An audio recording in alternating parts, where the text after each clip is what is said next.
आज हम लोग 4 चैप्टर विद्यासागर जवाहर नवोदय गाइड का गुणनखंड और गुणांक पढ़ने जा रहे हैं। ये है पार्ट 2। इस पार्ट में हम लोग 21 से 40 तक 49 तक क्वेश्चन को सॉल्व करेंगे। तो सबसे पहले हम लोग देखते हैं क्वेश्चन नंबर 21। क्या कह रहा है? एक अभाज्य संख्या के कितने गुणनखंड होते हैं? तो ध्यान से समझेंगे। एक अभाज्य संख्या के 2 गुणनखंड होते हैं। कौन कौन? एक होता है एक, और एक जो स्वयं की जो संख्या होती है वो, यानी इसका अभाज्य संख्या कितना होगा, कितना गुणनखंड होगा? किसी को कोई दिक्कत नहीं। नेक्स्ट प्रश्न है 72 के सभी अपवर्तकों की संख्या लिखिए। तो यहाँ लिखेंगे 72 के सभी अपवर्तक। सभी अपवर्तक देखो, पहले एक, उसके बाद कितना? 2 3 4 5 नहीं होगा, 6 7 नहीं होगा, जिससे भागा लगा सकते हैं। 7 8 8 9 72, फिर 9 ही 72, 9 हो गया। 10 11 12 12 6 72 होगा ना। 13 14 15 16 देखते जाना है कौन पारा मारेगा से। 17 18 18 चौके 72 आ गया ना। 19 20 21 21 में है। 22 23 24 24 के बाद 25 में है। 25 में 72 है। 26 27 28 29 30 31 32 33 34 35 36 36 के बाद 37 ज्यादा हो जाएगा, फिर कितना हो जाएगा? 72। अब देखते हैं कितनी संख्या। 1 2 3 4 5 6 7 8 9 10 11 12 बोल रहा संख्या। तो संख्या बराबर हमारा कितना हो जाएगा? 12 संख्या है ना, यानी ऑप्शन कौन सा हो जाएगा? सी। किसी को कोई दिक्कत? चलते हैं नेक्स्ट प्रश्न में। Question number 23। 15 से 75 तक 5 के सभी गुणांकों की संख्या। 5 के गुणांक लिखना है। 5 के गुणांक ध्यान से समझेंगे। 5 का गुणांक लिखना है तो कितना तक लिखना है? 75 तक। यहाँ देखिए 5 10 15 20 25 30 35 40 45 50 55 60 65 70 और ये हो गया 75। तो कह रहा 15 से, तो 5 और 10 कट जाएगा। मेरा बात समझ में आया? 5 और 10 को काट देंगे, लेकिन क्या बोल रहा है? 15 से 75। तो 1 2 3 4 5 6 7 8 9 10 11 12 और एक 13, यानी संख्या बराबर हमारा क्या हो जाएगा? 13, यानी ऑप्शन कौन सा हो जाएगा? किसी को दिक्कत है? Question number 24। निम्नलिखित में कौन सा असहभाज्य संख्याओं का युग्म है? तो देखिए यहाँ 21, तो 21 का हो जाएगा, हम 3 और 21 है तो 3 हो जाएगा, और 21 का 1 और 3 हो जाएगा, और 21 का होगा 1 3 7 और 21। उसमें मैच बहुत सारा कट जाता है, 3 भी मिल जा रहा है और 1 भी मिल जा रहा है, इसलिए असहभाज्य नहीं होगा। ये 5 15 में देखते हैं तो 5 15 में 1 5 मिल जा रहा है और 1 3 5, यानी 1 1 भी मिल रहा है और 5 5 मिल रहा है। असहभाज्य संख्या किसको कहते हैं? जिसमें सिर्फ 1 मिलना चाहिए। क्या मिलना चाहिए? 1 सिर्फ मिलना चाहिए। तो यहाँ देखिए ये भी नहीं होगा। अब 4 का लेते हैं अगर हम सी, तो 4 का होता है 1 2 और 4 होता है ना। और 15 का होगा हमारा 1 3 और 5 और 15। तो इसमें सिर्फ क्या मिल रहा है?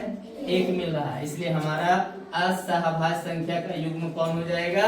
ऑप्शन सी होगा। 6 9 का भी नहीं होगा, क्योंकि 6 का हो जाएगा हमारा 1 2 3 और 6, और 9 का हो जाएगा 1 3 और 9। तो 1 1 भी मिल जा रहा है और 3 3 में, लेकिन हमको सिर्फ मिलना क्या चाहिए? 1 मिलना चाहिए, इसलिए ऑप्शन कौन होगा? सी।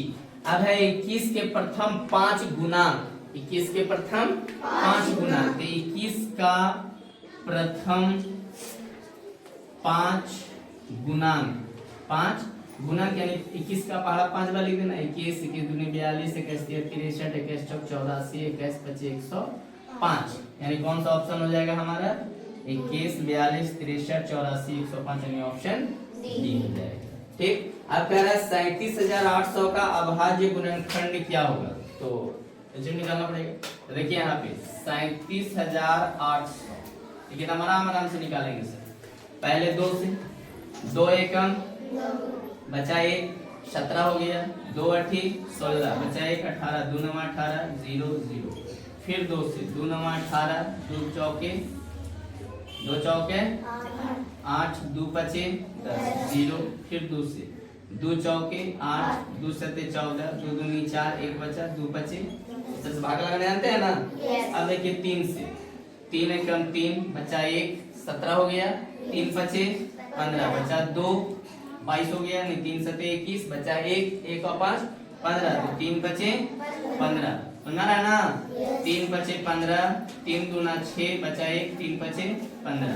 फिर 3 एकम 3 बचा 2, 22 हो गया, 3 सते 21 बचा 1, 15, 3 पचे 15। अब 3 से नहीं लगेगा क्योंकि 3 पचे 15 बचा 2, अब 5 25 हो जाएगा, तो 3 का पालन 25 नहीं है, 5 से लगाएंगे। 5 दूना 10 बचा कितना, सॉरी 5 तिया 15 बचा 2, 5 25, 5 पचे 25, 5 पचे 25। फिर 5 से, 5 सते 35, यानी 37,800 का अभाज्य गुणनखंड आया। 2 कितना बार आया, 3 बार।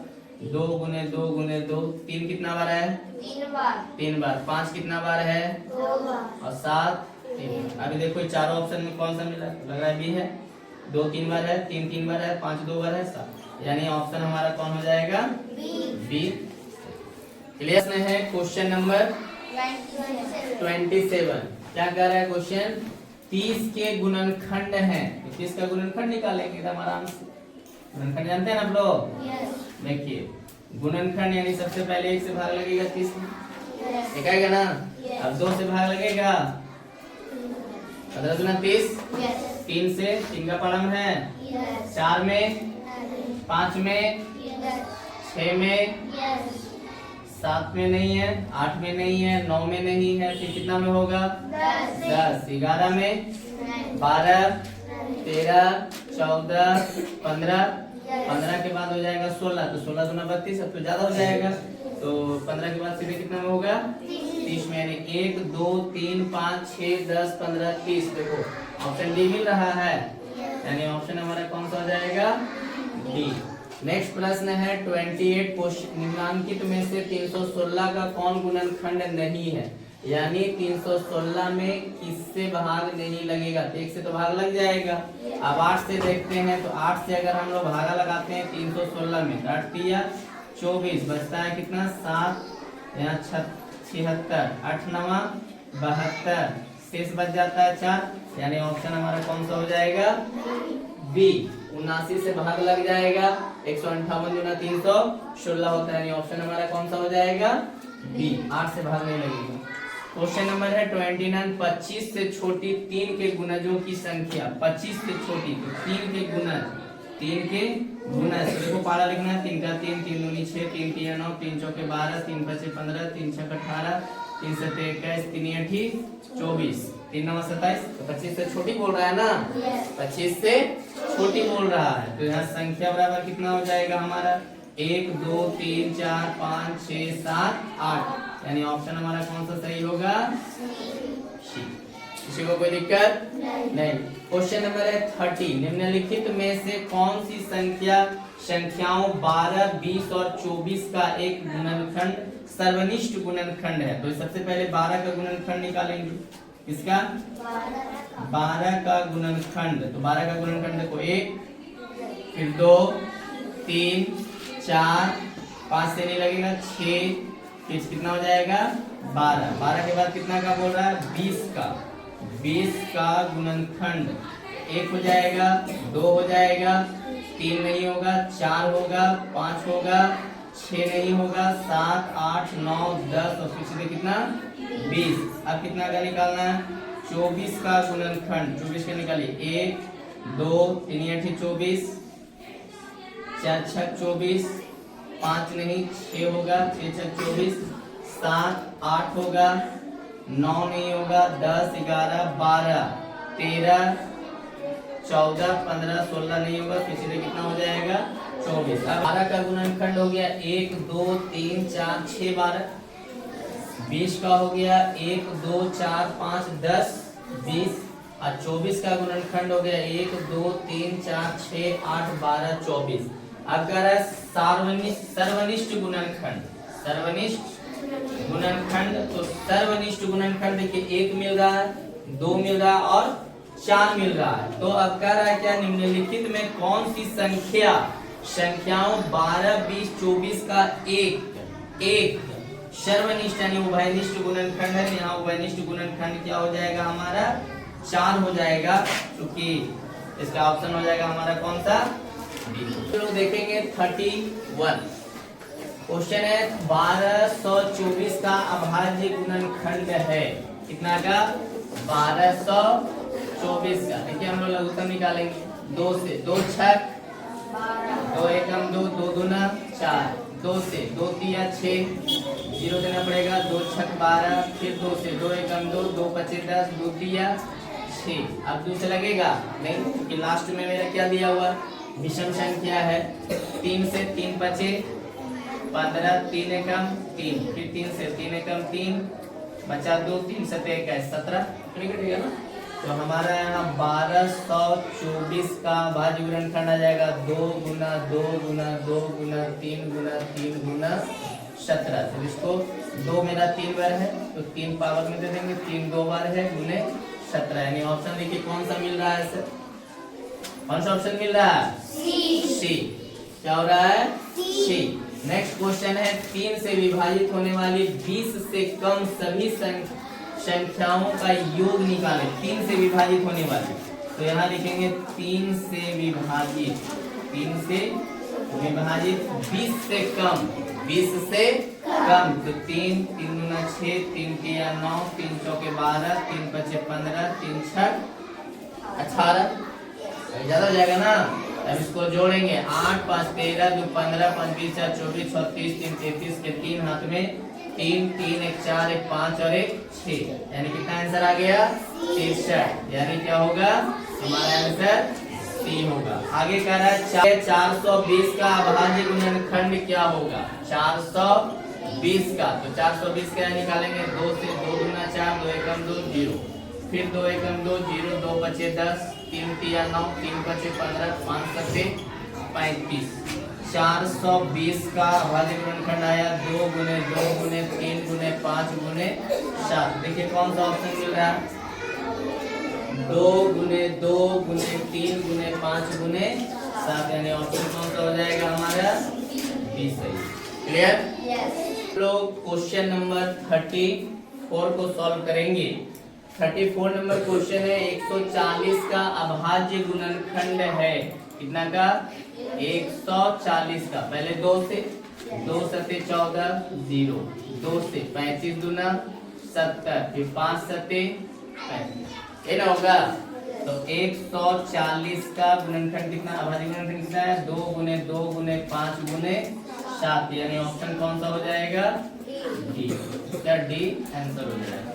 नेक्स्ट है क्वेश्चन नंबर 35 का 1000 का लघुत्तम निकालना है। कितना का, 1000 का। 2 से तो 500, फिर 2 से इसका हो जाएगा 250, फिर 2 से 125, फिर कितना से 5 से 25 पचे 125 और 5 पचे 25। यहाँ देखो 1000 का अभाज्य गुणनखंड हो जाएगा 2 गुना 2 गुना 2 गुना 5 गुना 5 गुना 5। यानी इसका भी ऑप्शन कौन सा हो जाएगा, डी। 36 ध्यान से क्वेश्चन को देखेंगे। निम्नलिखित में से किस संख्या के सभी गुणनखंडों का योग दी गई संख्या से दुनी है। तो पहले हम लोग गुणनखंड 6 का निकालें, ठीक है। तो 6 का गुणनखंड 1 होगा। उसके बाद कितना, उसके बाद 6 6 3 9 2 11 और 1। अब देखो 6 का दुगुना है कि नहीं, तो जब मेरा इसी में दुनी हो जा रहा है तो आंसर हमारा कौन सही होगा, ए होगा। कौन हो जाएगा आंसर, ए हमारा सही होगा। आगे निकालने की आवश्यकता नहीं है। अगला प्रश्न है 625 का अभाज्य गुणनखंड है। तो 625 का पहले हम लोग यहाँ एलसीएम निकालेंगे। 2 से तो लगेगा नहीं क्योंकि लास्ट में विषम संख्या है। 3 से लगाएंगे, 3 दूना 6, 3 मेरा 25 आ जाता है। तो 5 से 5 एकम 5 बचा 1, 5 दूना 10, 5 पचे 25, 5 दूना 10, 5 पचे 25, 5 पचे 25, यानी 5 कितना बार आ गया? 625 का आ गया 1 2 3 और 1 4, यानी ऑप्शन कौन सा हो जाएगा हमारा? सी इसका आंसर है। अगला है 7 के, क्या बोल रहा है? 7 के प्रथम 4 गुणज, 7 के प्रथम 4 गुणज, क्या बोल रहा है? 7 के प्रथम 4 गुणज, 7 का 7, 7 दूनी 14, 7 21, 7 चौके 28, यानी ऑप्शन कौन हो जाएगा हमारा? 20 का सही हो जाएगा। नेक्स्ट प्रश्न है आप लोग का क्वेश्चन नंबर 39। 3 और 5 का उभयनिष्ठ गुणज कौन सा है? 3 और 5 का। तो सबसे पहले हम लिखेंगे 3 के गुणज, क्या लिखेंगे? 3 के गुणज, और यहाँ लिखेंगे 5 के गुणज। अब देखते हैं इसमें उभयनिष्ठ कहाँ आता है। तो पहले 3 का टेबल, 3 6 9 15 18, यहाँ तक लिख लेते हैं। अब 5 से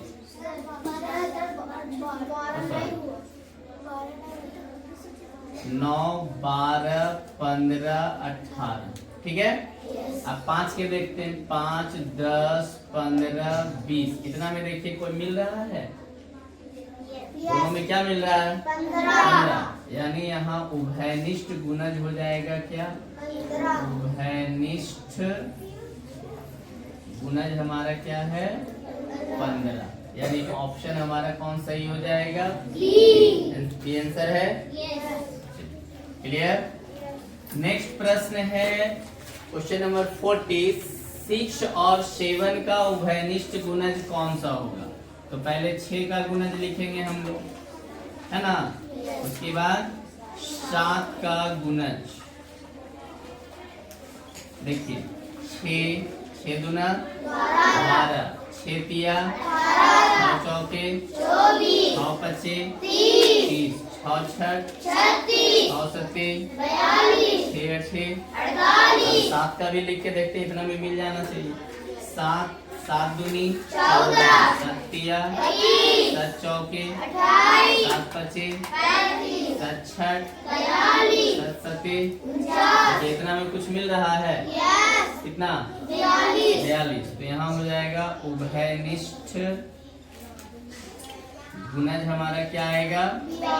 42, यानी ऑप्शन कौन सा हो जाएगा? बी सही। ठीक है, देख के अच्छे से कर लोगे ना।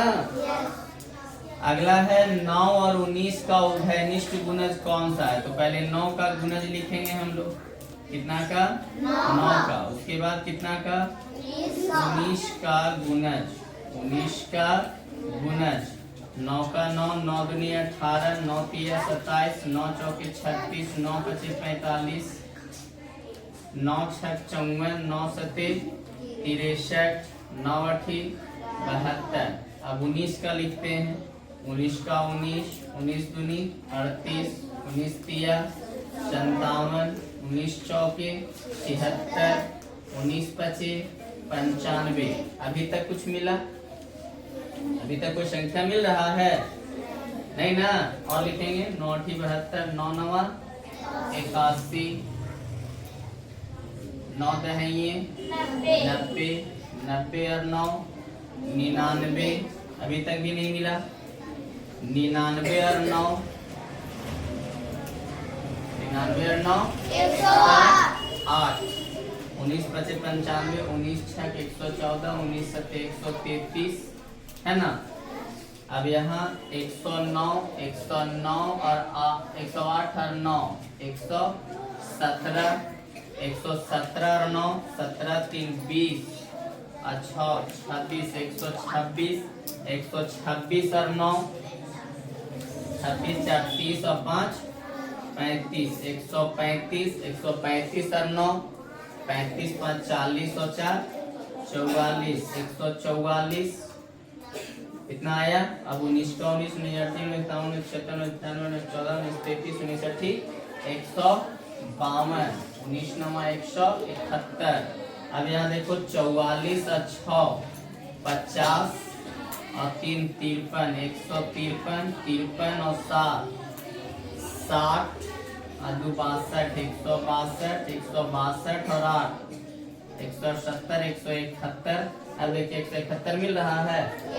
हाँ अब यहाँ लिखेंगे उभयनिष्ठ गुणज इसका क्या आ जाएगा हमारा 171। क्या आ जाएगा 171 यानी ऑप्शन इसका क्या हो जाएगा क्लियर है। क्वेश्चन नंबर है 42। 2 अंकों का सबसे बड़ा 4 का गुणज कौन सा है। 2 अंकों का सबसे बड़ा 4 का गुणज। तो 2 अंकों की सबसे बड़ी संख्या 99 है ना। 2 अंक की सबसे बड़ी संख्या है 99। तो 99 तो 4 से भाग नहीं लगेगा। तो 96 में पहले देखते हैं 4 दूना 8 बचा 1 16 4 चौके 16 यानी कितना आंसर हो जाएगा हमारा 96 होगा ना। 24 चौके 96 इसका आंसर हो जाएगा 96 यानी ऑप्शन ए। क्वेश्चन नंबर है 43। 3 अंकों की सबसे बड़ा 3 का गुणज। तो 3 अंक का सबसे बड़ा संख्या 999। अब 3 का गुणज तो 3 का पारा में देखो 3 3 9 3 3 9 3 3 9 999 आ रहा है ना। यानी इसका आंसर क्या हो जाएगा 999। 3 का गुणज भी हो जा रहा है। अगला है 13 का वैसा गुणज ज्ञात करे जो 50 से बड़ा तथा 78 से छोटा हो। तो यहाँ पहले 13 का गुणज लिखेंगे। 13 का 13 13 दूना 26 33 39 13 चौके 52 13 25 65 13 छठ 78। तो कह रहा है 50 से बड़ा और 78 से छोटा। 50 से बड़ा ये है 78 से छोटा यानी 52 और 65। तो 52 और 65 किसमें ऑप्शन बी मेरा सही है। क्वेश्चन नंबर 45 में 11 का वैसा गुणज ज्ञात करें जो 140 से बड़ा परंतु 166 से छोटा हो। 11 का गुणज लिखना है। 11 का चलिए 11 की 11 11 दूनी 22 11 3 33 11 चौक 44 11 25 55 11 छक 66 11 सत्तर 77 11 88 11 99 11 दही 110। अब फिर 11 इसमें जोड़ेंगे तो कितना हो जाएगा 11 10 121 121 और 11 21 1 22 और 10 32 32 और 11 32 1 33 10 43 33 1 34 और 10 और 11 154 हो जाएगा ना। 154 और 1 55 और 10 165 65 1 66 और 10 76। तो यही पर आ जाएगा नहीं। ऑप्शन हमारा कौन सा हो जाएगा डी। क्या होगा 140 से बड़ा 143 154 और 165। क्लियर। Question number 46। 5 का 5वां गुणज है। 5 का 5वां गुणज है। तो 5 का 5वां गुणज 5 को 5 से गुना करेंगे 25 यानी ऑप्शन कौन हो जाएगा किसी को कोई दिक्कत नहीं। 6 और 11 का उभयनिष्ठ गुणज कौन सा होगा। 6 और 11 दोनों में आना चाहिए। तो 6 में 36 11 में 36 है नहीं होगा पहला। 6 में 60 है 11 में 60 है 6 में 66 11 66 11 में भी है यानी ऑप्शन कौन सा हो जाएगा हमारा सी हमारा सही हो जाएगा। नेक्स्ट क्वेश्चन है 48। निम्न में 24 का गुणनखंड कौन सा है। तो 24 दूना 48 तो गुणज हो जा रहा है ना। 24 का गुणनखंड तो 24 यहाँ 12 12 दूना 24 ये गुणनखंड हो जाएगा हमारा कौन 12 ऑप्शन बी। अब यहाँ 72 है तो 24 का गुणज है। 96 तो गुणज है ना लेकिन हमारा पूछ क्या रहा है गुणनखंड कौन सा है। तो गुणनखंड कौन होगा 12। नेक्स्ट प्रश्न है और इस चैप्टर का लास्ट प्रश्न है 49। निम्नलिखित में 30 का अधिकतम गुणनखंड है। तो अधिकतम गुणनखंड जो स्वयं होता है 30 का। तो 30 का गुणनखंड क्या होगा हमारा 30 का अधिकतम गुणनखंड कौन होगा 30 यानी ऑप्शन हमारा क्या हो जाएगा जैसे 5 का अधिकतम गुणनखंड 1 5 होता है ना। इसका अधिकतम गुणनखंड क्या होगा 5, इसलिए 30 का अधिकतम गुणनखंड क्या होगा? 3। ये चैप्टर का अंतिम क्वेश्चन था ये, और ये चैप्टर लास्ट होगा।